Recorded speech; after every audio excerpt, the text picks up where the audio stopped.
In a highly anticipated rematch at Norway Chess 2025, world champion Gukesh and world number one Magnus Carlsen faced off once again. The stakes were even higher after the first encounter, and this time the battle took an unexpected turn. Carlsen built up a completely dominating position, but in the tense final moments, everything changed. So let's dive into this dramatic game and see how things unfolded. So Gukesh has white pieces and he started with the move e4 and Magnus Carlsen played classical move e5. Then Gukesh replied with knight f3, knight c6 and bishop b5 was played. We are in Roy Lopez. There are quite a few options for black here. The main ones being a6 and knight f6. Knight f6 is the Berlin system, a very solid system, and Carlsen chose to play that. In this position, there are once again some responses that white have. The main one being castle, and then if knight takes e4, then d4, and it leads to that Berlin endgame. So there is rook e1 option as well. So quite a few setups that white can go for. And there is also the idea that Gukesh played. He played d3. He's like, all right, I'll defend this pawn, and I'll continue. So bishop c5 is played by Magnus. By the way, it's important to see that bishop takes c6, d takes c6, knight takes e5. White is not winning a pawn. There is the move queen d4, threatening mate and threatening the knight is lost. So something like this. Then there is queen takes e5, not d4 also, because then there is check. Is this, and just queen takes e4 is something like this. Yeah, queen takes g2 type of ideas are coming, and this is just bad. So just to let you know, if you're wondering why that pawn cannot be captured after d3 now that this has been defended. So bishop c5 was played, and c3, castle. Now once again, so bishop, now it seems like wait, the pawn is on c3, the queen cannot come to d4 like the earlier variation, so can't he take it? He can take it, but the thing is that it's still not that great, because after knight e5 and then there is d5, black is ready to sacrifice the pawn, black is even ready to sacrifice another pawn, but now there is double bishop advantage, there is lead in development, and white's king is still in the center. So this is not that preferable position for white to be in. Of course, Gukesh was not going to go for that, so he played the move in this position, castle. Now Magnus played the move d6, h3, a6, just trying to kick that bishop. So bishop a4 was played, then just h6. This is just a useful move. You don't want to allow any of those bishop g5 ideas. And then this is also, it's asking Gukesh like, okay, which idea you want to opt for, and then Carlsen can play accordingly. Gukesh just improves the rook's position, then b5 gets played, and knight d2 gets played. This is all quite normal. Then Magnus plays knight e7. His idea is to try to shift the knight to g6.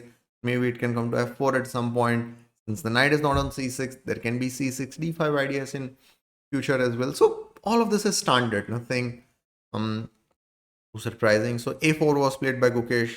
He's just trying to keep some tension on the inside. Then rook b8. Now d4. He's bringing another pawn in the center. Now in this position, a slightly preferable move for Gukesh would have been to play a5. It seems like he's closing this file. He's doing that, but what happens is that through that he's also restricting Carlsen's activity on the queen side. And as we will see in the game, Carlsen was able to create a lot of activity there. So he should have just played a5, restrict that, and then just play knight f1 with the idea of playing knight g3, bishop e3, and he has some activity. This is a better position for you can say more pleasant position for Gukesh to be in. But he played knight f1, and then Carlsen played c5. He's like, all right, I'm going to challenge your center. Then knight g3 was played. Then Carlsen went for liquidation. He's going for some exchanges to clarify the situation in the center. So c takes d4. C takes d4, B takes a4, and then bishop takes a4 was played. So now it seems like, all right, now the situation has clarified. Gukesh has 2 pawns in the center. Gukesh's pieces are more or less well placed. But things are not that easy, because what happens in this position is that center is not that stable. There is this bishop, then there is this knight that can jump here, and Magnus plays the move bishop b7. So basically he's saying that if you move this g3 knight, then this might fall. And then, so what Gukesh did, he played d5. He's like, I'm going to restrict your bishop. But Carlsen did not mind that, because the problem what has happened is now this b6 bishop has gotten quite active. Now there is this diagonal. So Carlsen played a5, a useful move, and be like, okay, maybe I can try to get my bishop over here, or I can do something else. Just a useful move. Now Gukesh, of course, recognized that this bishop is active, so he played the move bishop e3.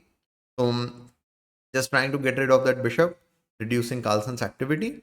Now, there is a really important principle, that is maintaining the tension. So in this, so basically what it means is that you don't want to be the first to initiate the exchange. Let your opponent do. So what Carlsen does, he just waits and he plays bishop c8. He's like, okay, I think I might put more pressure on the king side, so my bishop will be more useful on that diagonal. Then b3 is played. Now Carlsen recognizes that, okay, let's just go for the exchange, and then he can try to put the knight on f4. F takes e3 is possible, this square would be covered, but then this pawn gets weak and things are not looking that great for Gukesh. So went for rook takes e3, even though Carlsen's active bishop has been exchanged. But now that knight has gotten on f4. Then Gukesh played the move bishop c6. At first, it looks like, wow, what a great bishop. It is on the outpost square. It is restricting black's activity on the queen side. But if we look closer, then we'll notice that what exactly is that bishop stopping? See, let's just understand. Was black planning to play bishop b7? No, that would be blocked by that pawn. Was black planning to play rook b7? No. Was black planning to play rook a8? No. So the thing is that the bishop is there. The bishop looks like an active piece. If I show you this position, and if I ask you, okay, what's the most active piece of white? You will definitely say it is the bishop on c6. But the thing is that just having the piece on the outpost square is not enough. We need to ask ourselves, how is that piece helping us? And that's the problem. That bishop is not helping Gukesh. And Carlsen takes advantage of that. He plays rook b4. He's like, all right, you keep your bishop there. I'm going to create more activity. Then queen c2 was played in this position. Then Carlsen played g6. He's just slowly improving the position. He's like, I might play this. I might go for sometimes, f5 idea. Or I'm just covering this to stop knight f5. He's slowly improving the position. Then king h1 was played. So the main idea behind that is bishop takes h3, this type of sacrifice. If it happens, then it won't come with a check. Now, Carlsen is like, all right, my bishop's task seems to be over there. I'll bring it on this diagonal and then try to do something. Now, queen a2 was played, attacking this pawn. Carlsen is not worried about that pawn. He's like, I'm going to improve my bishop's position. Attacking this pawn. Then knight d2 was played. Then h5. He wants to play h4. Gukesh took the pawn. And now, by the way, the knight is trapped.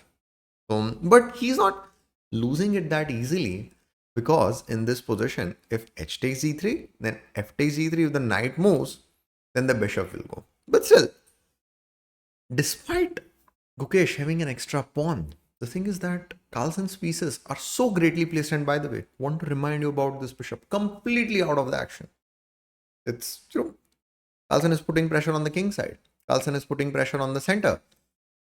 But that bishop is not at all contributing. Then rook a4 was played. Gukesh is like, all right, you exchange, then I'll get a pass pawn and then try to push it easily, since, okay, at least in that case, the bishop would be useful. But Carlsen did not do that. He's like, I'm going to maintain the tension and improve my rook's position. Then Gukesh went rook a2 back. Now, in this position, Carlsen should have actually played. So it is really important. Sometimes what happens is that when you have such a great position, such great active pieces, you want to keep that position. And then you can be like, okay, I'll slowly improve. But calculation is a really important part of the chess. And uh, you should, however good your position is, you should try to calculate it at important moments to turn that advantage into something substantial. The simplest move for Carlsen would be h takes g3. If f takes g3, just knight e2. Now the rook is on a2, so he can take advantage of that. Rook d3, then there is knight c1. There is this fork. And then if something like this, then knight a2, rook f6. And now, yes, this pawn would fall, but then there is rook d4. And then knight takes e4 is, I mean, this rook is being attacked, this, and then it's just too much. It's just lost for Gukesh. So this is something he should have done.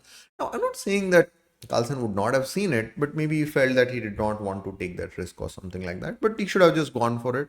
That is the easiest way to win. But he played king g7. He's like, I'm completely dominating. I'm just slowly improving my king's position and nothing much happens. He's also right. This is also winning. Then Gukesh in this position played rook a7. He's like, okay, I'll try to create some activity. Now Magnus defends the bishop. So he's threatening to play h3, f3, and the knight can move. So then Gukesh plays knight f3. Then h takes e3 is played. By the way, if knight takes d4, then there is g takes f2. The knight would be hanging. There would be f1 queen threat that would be just lost. F takes g3. Now, in this, a better idea would be to play bishop takes e4. The point being that if something like this, then that pass pawn is just too much for white to handle. This bishop is just completely restricted. And if bishop takes e4, if g takes f4 is played, then there is rook d1 check. And then there is e takes f4. And then there is, in this position, there is really nice mate, knight g4 check, and then rook h8. And yeah, this is just lost. So bishop takes e4 would have been a much easier win. So Carlsen played knight takes h3. And now, so g takes h3 was played, bishop takes e4. Now the dust is settling. So Gukesh is, so the material is equal, but Carlsen's pieces are still very much active. This pawn is weak. I mean, this pawn will fall. This pawn is very weak. But what has happened is that those earlier chances that we saw that Magnus had about that winning that exchange, or even that earlier bishop takes e4 idea, those were clear wins actually. It's like, it's, if something like that was played, in a few moves, Gukesh would have resigned. But what has happened through this is that Magnus Carlsen is still winning, but it's not very clear. He will have to show technique. And then in Norway chess, the time control is in such a manner that if you get in time trouble, then you don't get extra time after 40 moves. What you get after 40 moves is just 10-second increment per move. So then, even for world number 1, this can get a bit pressure of a situation. And of course, from now onwards, we must also give full credit to Gukesh, because it's even among the top players, what happens is, especially when they're playing against Magnus Carlsen, and when they get such a position, even before resigning on the board, they resign in their mind. They're like, Magnus is just going to crush us, and they don't put up their best fight. But not Gukesh. From here onwards, he was as resilient as possible. He was making the task of Magnus to find the win as difficult as possible. And when you are having a bad position, when you are having a close to lost position, then when you don't make that another mistake, when you just try to survive, when you just hang in there, the opponent is going to get frustrated. Where is the win? And then the chances can come your way. And what happens after this is just too good. So he played king h2. In this position, of course, he wanted to get out of the spin. Magnus played rook d1. He's like, I can win this pawn anytime I want. And then if the knight moves, by the way, then there is this mate. Then g4. Now, in this, bishop takes d5 was played. Bishop takes d5. Knight takes d5. Yes, Carlsen is up a pawn, but there is this knight g5 idea. Maybe this rook, if somehow can get on the 7th rank. This rook is already on the 7th rank, so it's not as trivial of a win. Now, in this position, knight f4 was played by Carlsen. Then rook c2. I think this is the moment where things changed quite significantly. Carlsen, so he should have played the move knight e6. So it's a multi-purpose move. Stops rook c7 idea and stops knight g5 idea as well. So there is this plan of where he can play rook f2 and then do something. But once again, now what can happen is that there are ideas of rook h8 and then once again going like this at some point. So it's not too threatening actually. So just knight e6, stop that knight g5 idea, and he should be able to handle the things. But he played king f6, and now he's playing a bit with fire. So Gukesh played h4. I'll play knight g5. Then Carlsen plays king e6. He's trying to get the king out. Now already we are getting the feeling that things are not completely under control of Carlsen. And but still, this is a bad position for Gukesh. Then this was played. Okay, 4 check was played, and now in this position, the simpler way to win would be just to play f5. Then you can try to create a pass pawn, and things are just going well. There's also this rook h8 idea that he can play, but Carlsen in this position played the move f6. So he was also under time pressure and he was not finding the win. So that psychological pressure was building up. And he played this. And now Gukesh played rook f3 check, and king e2, and now rook a2 check, rook d2, and then there is knight e4. Now the pawns will start to fall. King e2 was played, and then king g3. One of these pawns will fall, and now Gukesh is not losing anymore. He's worse, but he's not losing. Then Carlsen played d5. Then he played, so in this position he played rook f8. So his plan was if the knight moves, then there can be knight h5 check and he can try to rook. So then Gukesh played rook f2, king e1. Then Gukesh played knight d7. And now in this position, so now he's not lost or anything anymore. He's still worse, but he's not lost. So a rook e8, and then Gukesh needs to be a bit accurate. But in this position, if he wants more complicated battle, then there is this. He can decide to sacrifice the knight for the pawn, and then he can try to play king g5 and then try to promote so that rook will be, and eventually it will just fizzle out to sort of equality. So something like this, and then the b3 pawn would fall, and then the rook will be sacrificed for this pawn. Draw. So that would have basically happened, and this is what was expected, that now the game would fizzle out to a draw, until the blunder by Magnus Carlsen. He played the move knight e2 check. It's just we are still not sure what did he miss actually, but this is just, but once again I want to point out for the fact that it's not just this blunder, it's about that resilience of Gukesh. It's not giving that easy win to Carlsen. That made Carlsen a bit frustrated. Of course, that doesn't mean that you should blunder this, but it would be very easy to say that, oh yeah, it was going so great for Magnus, and then he just blundered the winner. No. See, even if he had not played knight e2, Gukesh is not lost anymore. That's the thing. So he would still have made the draw, and that's such a great achievement from that position. So, and as I said earlier, it's that frustration of Carlsen that, oh no, there is no win. And then he did some superficial calculation, and then he went for this. And this is lost. Rook takes e2, king takes e2, knight f8. But it's still not over. D4. And then in this position, we should not be like, okay, I'll just push and then promote. No. Because h5, then there is capture, and then there is d3, this, and then if this, then queen g1 check, queen h4, and then there is this. You should not be like, okay, I'll just promote. No. It's not like that. But this knight is there. So Gukesh played knight e6, d3, knight c5. The point is that if d2, then there is this, and then if something like this, then just this and this here. And he can play king f3 with the idea of king e4. This is just lost. So that knight coming back. Knight c5 was played. So Carlsen recognized that d2 is not winning. He played king e3. Then Gukesh played the move knight a4. Then in this position, the plan was if d2, then knight b2, stopping that, and then he can try to push pass pawn. Carlsen played e4, then h5 was played. Then he played king d2. He's like, I'll push this pass pawn.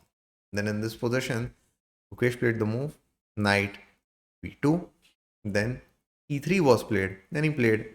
Now it seems like, wait, Carlsen will promote? No, he's not going to allow it that easily. he played knight c4 check, king e2, and then king f4. Pawn will fall, and of course, more importantly, it will control that queening square. So Carlsen won't be able to promote. And this pass pawn is there, this is there. And then Carlsen resigned in this position.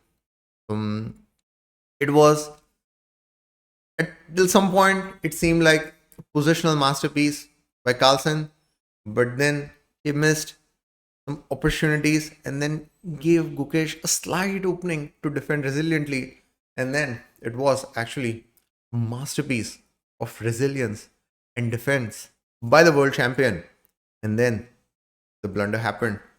Then Gukesh won first classical game against Magnus Carlsen.